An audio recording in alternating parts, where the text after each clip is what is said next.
আসসালামু আলাইকুম গাইজ, এয়া হৈছে চেহেৰি টাইম। মই চব বনাই কৰি ৰেডি কৰিলোঁ, তাহাজুদ নামাজো পঢ়ি হাজবেণ্ডক জগাবলৈ আহিছোঁ। গাটো হাজবেণ্ডৰ ভাল নাই, পুৰা চৰ্দি, তথাপিতো জগাই দিওঁ, ৰোজাটো ৰাখিব লাগিব। মানে নাৰাখোঁ বুলি কোৱা নাই, ৰাখিম বুলিয়ে কৈছে, সেইকাৰণে ভাবিছোঁ উঠাই দিওঁ। গোটেই ৰাতি হোৱাই নাই, চৰ্দিত একদম অৱস্থা বেয়া হৈ গৈছে। গাটো বেয়া, মানুহজনৰ চৰ্দি পুৰা। উঠা উঠা। আৰু এয়া হৈ গ'ল মৰ্ণিং টাইম, 10টা বাজিছে এতিয়া। মই 9:30 মানত উঠিছোঁ আৰু ৰোজা মাহ হওক চাই ইভাগে হওক, যিখিনি ঘৰৰ আমাৰ কাম থাকে ডেইলি, সেইখিনিতো আমি কৰিবই লাগে। মই কাঁহী বাতি ধুই আহিলোঁ, সেইটো ভিডিঅ' কৰা নহ'লে বাৰু, পাহৰি গ'লোঁ আচলতে মই। তাৰপিছত এতিয়া বিচনাখন পাৰিছোঁ, দেন ঘৰ সাৰিম, ঘৰ মুচিম, আৰু আজি কাপোৰ ধুবলৈ আছে। এগালমান কাপোৰ উলিয়াই লৈছোঁ, সেয়া চব ধুম। তাৰপিছত আপোনালোকক লগ পাম দেই। সেইখিনি কাম কৰি আকৌ মোৰ লগালগ লাগিয়ে যাব বিৰিয়ানী বনাবৰ কাৰণে। তাৰ মাজতে কোৰাণ পঢ়িবলৈও আছে। মই কোৰআন কিয় জানো কৈ পাওঁ, মই নিজে নাজানো। মোক ইনষ্টাগ্ৰামতো চবেই শুধৰাই দিছে যে কোৰআন নহয় কোৰাণ, তথাপিতো মোৰ আকৌ কোৰআন ওলাই যায়। মই যিমান পাৰোঁ শুদ্ধ কৰিবলৈ চেষ্টা কৰিম বাৰু দেই গাইজ, আপোনালোকে বেয়া চেয়া নাপাব আৰু এতিয়া কথা পাতোতে মোৰ বিচনাখন পাৰি শেষেই হ'ল আৰু। বিচনাৰ পৰা কামটো পিছে মই ইমান বেয়া পাওঁ। চাদৰখন যে ফিটফিটিয়াই কৰি থাকিব লাগে, মোৰ একদম মানে মন নাযায়। মই কেতিয়াবা হাজবেণ্ডক কওঁ পাৰি দিবলৈ, হাজবেণ্ডে পাৰি দিয়ে বাৰু, ধুনীয়াকৈ পাৰে, মোতকৈ ভালকৈ অলপ পাৰে। ল'ৰা মানুহে আকৌ যিকেইটা কাম কৰে চিজিলকৈ কৰে, ছোৱালী মানুহে মানে সদায় কৰি থাকোঁ ন, যেন তেন কেতিয়াবা কৰি দিওঁ। কিন্তু ল'ৰা মানুহে খানা বনালেও খুব ভাল হয়, এদিন বনাই ন, বহুত গোটেই 100% এফৰ্ট দি দিয়ে আৰু। বাৰু যি কি নহওক, কামটো কৰিবই লাগিব হয়নে, আমিতো সদায় কৰিয়ে থাকোঁ, ল'ৰাবোৰে মাজে সময়ে কৰে আৰু। তাৰপিছত এয়া মই সাৰিছোঁ ঘৰ, ইমান ধূলি আমাৰ ঘৰটো। লগতে আমাৰ মানে দুখনমান ফ্ল'ৰ কৰা নাই যে, সেইটো কাৰণে বেছি ধূলি। মানে বাহিৰৰ ধূলি নাহে, ঘৰৰ ভিতৰৰে ধূলি, গোটেই বস্তুবোৰ ধূলি হৈ যায়। 2-3 দিনৰ মূৰে মই চব মুচিবই লাগে, নহ'লে একদম অৱস্থা নাই আৰু, চাব নোৱাৰা হৈ যায়। মই ঘৰত নাথাকিলে যে আহি গোটেই ঘৰটো অকল ধূলিকে দেখোঁ, মানে এনেকুৱা হয়। আৰু এটা কথা দেই, ৰমজান মাহৰ এনেকুৱা এটা পাৱাৰ আছে ন, এনেকৈ এইখিনি কাম আমি অকণমান ৰখিও কৰিব পাৰোঁ। কিন্তু এতিয়া ৰমজান মাহ যিহেতু কোৰআন খতম দিবলৈ আছে, পঢ়িব আছে, সেইটো জোচতে মানে সোনকালে কামখিনি কৰি আজৰি হওঁ এনেকুৱা লাগিছে আৰু। তাৰপিছত এইফালে মই ঘৰ মুচিব লৈছোঁ, আৰু এনেকৈ মই বগা যোনটো ফেনাইল হয় সেইটো ঘৰ মুচা ষ্টিক পাতত দি লওঁ। এনেকৈ দিলে অকণমান বেছি দিন যায়। মানে বিয়া হোৱাৰ আগত সেইবোৰ কথা গমেই পোৱা নাছিলোঁ, কিমান বস্তু কিমান দিন নিয়াব লাগে। কিন্তু বিয়া হোৱাৰ পিছত মানে ৰিয়েল লাইফটো মানুহৰ ষ্টাৰ্ট হৈ যায়, ছোৱালী মানুহৰ। তো সেইটো কাৰণে এতিয়া যিমান বস্তু দিন বেছি যায়, সেইটো বেছি প্ৰিফাৰ কৰোঁ, আৰু সেইটোৱে আচলতে আমি কৰিব লাগে। আনিদি ব্লগলৈ আপোনালোক সকলোকে স্বাগতম জনাইছোঁ। ব্লগটো ষ্টাৰ্ট কৰিলোঁ চেহেৰি পাই, বাট এতিয়াহে মই আপোনালোকক ৱেলকাম জনাইছোঁ।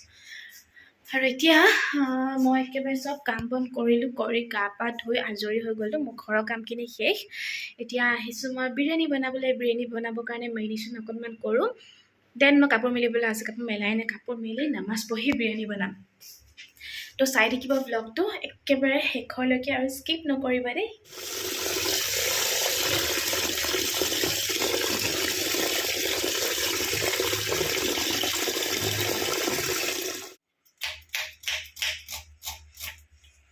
এয়া গাইজ, এইবোৰ চব কাঁহী বাতি লেতেৰা হৈ আছে। এতিয়া বিৰিয়ানী বনাই লৈ যোৱাৰ পিছত এইখিনি মোৰ ধুবলৈ থাকে। এতিয়া মই কোৰআন শৰীফ পঢ়িলোঁ, দেন এইখিনি ধুই লওঁ। যিহেতু মোৰ লৰালৰি হৈ আপোনালোকে গম পাইছেই, মই কামৰ মাজত চব কৰি থাকোঁ। আৰু এইফালে মই বনাই আছোঁ কাষ্টাৰ্ড, আৰু কাষ্টাৰ্ডটো অলপ বেলেগ মেথডত বনাব পাৰি, কিন্তু মই এইটো ইজি মেথড বনাইছোঁ, য'ত টাইম কম লাগে। চেনি, কাষ্টাৰ্ড, গাখীৰ গোটেইখিনি একেলগে ফিটি লৈছোঁ যাতে লাম্পছ নাথাকে। তাৰপিছত এইখিনি পাতি দিম আৰু কাষ্টাৰ্ড হৈ যাব। এইফালে বনাব লৈছোঁ পকৰি মোৰ ফেভৰেট পাৰ্ট হয় ইফতাৰীৰ। এইটো যে পিংক কালাৰ বন্ধাকবিটো, সেইটো মই দি দিছোঁ মিহি কাটি, দেখাত দিছোঁ যে পিঁয়াজ দিছোঁ, কিন্তু পিঁয়াজ অকণমান দিলেও হৈ যায়। এতিয়া সেইটোৱে কৈছোঁৱে ন, বস্তু লোকচান কৰিব নালাগে, এতিয়ানো কোনে ভাজি খাব বন্ধাকবি ভাজি। সেইকাৰণে পকৰিত দিয়ে বস্তুটো কামত অহাই দিছোঁ। আৰু পিঁয়াজো কম খাইছে তেতিয়া, অকণমান নিমখ দিছোঁ, আৰু এতিয়া আদা নহৰু আৰু জলকীয়া দিছিলোঁ, কেঁচা জলকীয়া, সেইটো মই ৰেকৰ্ড কৰিব নহ'লে। তাৰপিছত গোটেইখিনি ভালদৰে মিক্স কৰিছোঁ। ইমান ধুনীয়া কালাৰটো হৈছে চাওকচোন। আৰু যেতিয়া ভাজি দিছিলোঁ ন, বহুত ভাল লাগিছিলে, দেখিবলৈও ভাল লাগিছিলে আৰু খাবলৈও ভাল লাগিছিলে। হাজবেণ্ডে সুধিছে কি বনালা এইটো, মই বোলো পিঁয়াজি বনাইছোঁ, গমেই নাপালে যে বন্ধাকবি দি থৈছোঁ। চব্জি নোখোৱা মানুহক যে এনেকৈ চব্জি খুৱাবলৈ খুব ভাল, য'ত দি মই তেনেকৈয়ে প্ৰায় খুৱাই দিওঁ। সৰুকৈ কাটি দিছোঁ য'তে ত'তে, ধৰিবই নোৱাৰে কি খাই আছে। তেলটো পূৰা গৰম হ'বলৈ দিলোঁ। তাৰপিছত এতিয়া ভাজি আছোঁ পকৰিখিনি, আৰু এয়া আমাৰ টেষ্টি পকৰি ৰেডি হৈ গ'ল। মাজে মাজে পিংক কালাৰ ওলাই আছে দেখিছে, সেইটো কাৰণে বেছি ভাল লাগিছে। আৰু এইফালে মই ৰেডি কৰিবলৈ আহিছোঁ আমাৰ প্লেট জেলেপি আনিবই মানুহজনে ইমানেই ভাল পায় জেলেপি খাই মই ইমান নাখাওঁ মই পূজা শিৱৰাত্ৰি সেইবোৰতহে জেলেপি খাওঁ মেলা হ'লে বাকী এইভাগে মই ইমান জেলেপি নাখাওঁ আৰু লাচ্ছা পৰাঠা খাবলৈ মন গ'ল বোলে সেইটো কাৰণে বনাই দিলোঁ লাচ্ছা পৰাঠা এইফালে মোৰ কাষ্টাৰ্ড গাইজ এতিয়া আপোনালোকক একেবাৰে মই লগ পাইছোঁ ইফতাৰ কৰি অকণমান ৰেষ্ট কৰি আছিলোঁ ভাবিলোঁ অকণমান এতিয়া ভিডিঅ' কৰি লওঁ আৰু এতিয়া সময় হৈছে 6:35 মই গোটেই কাঁহী বাতি ধুলোঁ ধুই কৰি থৈ আহিলোঁ ধেৰ কাম থাকে নহয় ৰমজান মাহতো দিনটোও কাম গধূলিও কাম এতিয়া ভাবিছোঁ চাহ অকণমান খাম হাজবেণ্ড নাই ওলাই গৈছে আহিলে চাহ অকণমান খাম তাৰ আগতে মই উজু কৰি লওঁগৈ মই তিনিচুকীয়া কোৰআন শ্বৰীফ পঢ়িছোঁহে এতিয়ালৈকে মানে খতম হোৱাই নাই তিনিচুকীয়া মানে মই এতিয়া শেষ কৰি দিম বুলি ভাবিছোঁ আৰু তাৰপিছত আকৌ ফজৰৰ পৰা চাৰিচুকীয়া পঢ়িম চাগে চাওঁ কি হয় টোপনি লাগে জানেনে ইফতাৰ কৰি ইমান টোপনি লাগে নহয় মোৰ আপোনালোকে কিমান পাইছে ক'বগৈ মই ইনষ্টাগ্ৰামত দিছিলোঁ হা মিনি ব্লগ মানে শ্বৰ্ট এটা ৰীল এটা আৰু তাত সকলোৱে কমেণ্ট কৰিছে কোনোবাই 11 চিপিয়াও পালেগৈ 2 নম্বৰ ৰোজাত 11 চিপিয়া পোৱাটো মানে বহুত ডাঙৰ কথা আৰু দেই দিনে ৰাতিয়ে কোৰআন পঢ়ি থাকিলেও মইতো নোৱাৰিমেই বাৰু মোৰ বহুত শ্ল' হয় দিনত মই 1 চিপিয়া 2 চিপিয়ামান পাৰিম আৰু তাতকৈ বেছি মই নোৱাৰোঁ বহুত বেছি শ্ল' পঢ়োঁ মই সেইটো কাৰণে 1 ঘণ্টামান লাগিয়ে যায় চাগে মই 1 চিপিয়া পঢ়োঁতে তাতে ইমান কামো থাকে ন কিন্তু আমি কোৰআন শ্বৰীফ কুৰআন নকয় কোৰআন আমি কোৰআন শ্বৰীফ খতম কৰিব লাগে সেইটো মাষ্ট বি আমি মাইণ্ডত ৰাখিব লাগে যে আমি খতম কৰিমেই লাগিলে আমি দিনত 1 চিপিয়া 2 চিপিয়া যেনেকৈ পাৰোঁ আৰু যাৰ যেনেকৈ সুবিধা হয় নহয়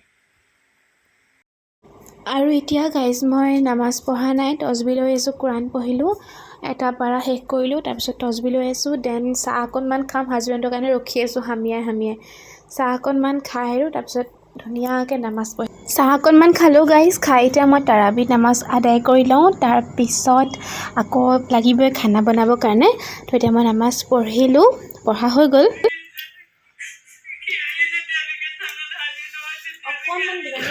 দোকানত বিকিবলগীয়া বিৰিয়ানী সেইখন দেখা তাৰপৰা এইটো ৰুটি লাচ্ছা পৰাঠা হোৱা নাই আৰু তাৰপৰা ঘুগুনি আলু দি আমাৰ ইফতাৰী আমি এগাল বস্তু নাখাওঁ এগাল বস্তু খাবও নাপায় আছে বুলি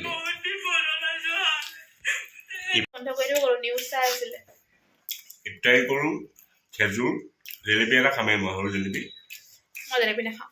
জেলেপি খেজুৰ আৰু মই নাখাওঁ একো এতিয়া আহি পিনি মই দোকানত থাকি যোৱা বিৰিয়ানী এটা থাকি গ'ল মানে লৈ আহিলোঁ মই কওঁ বিকি থৈ আহিবা আৰু সদায় লৈ আনে এটা ঘৰলৈ নহ'লে কি খাম ন কিবাটো খাব লাগিব তাৰপিছত এইটো ঘুগুনি বনাইছিলোঁ পৰঠাটো ভাল হৈছে খুজি মই তাৰিফ লওঁ গাইজ লাজ নাইকিয়া মানুহ মই আৰু ব্লগটো এতিয়া শেষ কৰি দিওঁ লগতে হা এইটো মই প'ষ্ট কৰিয়ে দিম এতিয়া কাৰণ মই নহ'লে থাকি যাব ন নাখাওঁ আৰু মনটো নাই আলু কাটো এতিয়া ৰাতিৰ কাৰণে আলু ভাজি কৰিম আৰু ভোজ ভজা আছে আলু ভাজি মেইন